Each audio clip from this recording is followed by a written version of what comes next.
Жаңа конституция жобасында азаматтардың цифрлық саладағы құқығын қорғау міндеті қарастырылған.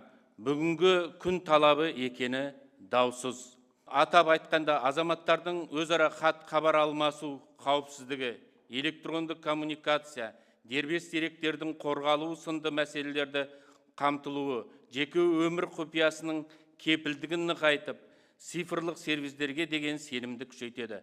Азаматтардың жеке қаржы мәліметтерінің қорғалуы, оларды алаяқтарға қолды болмауын қадағалау мәселелері ерекше назар аударылды.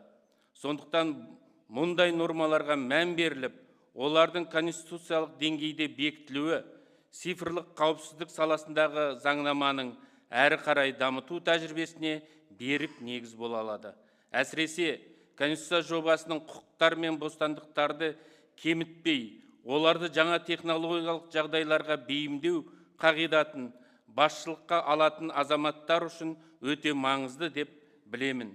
Жоғарыда айтып өткенімдей, цифрлық сала бүгінде күнделікті қоғам өмірінің ажырамас бөлігіне айналды.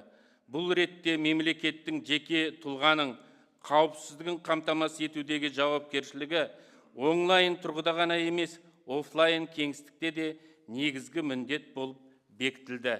Әсіресе жаңа конституцияның балалар мен жастар үшін қауіпсіз цифрлық технология ұғымына құқықтық негіз қалыптастыратыны ерекше маңызды деп санаймын. Бұл ретте ұсынылып отырылған өзгерістер қарапайым азаматтар үшін нақты мәселелерден көрініс табады. Атап айтқанда, жеке және қаржылық ақпараттың қорғалуы, цифрлық сервистер қызметі құқықтық бақылау алаңында жұмыс істейтініне деген сенім.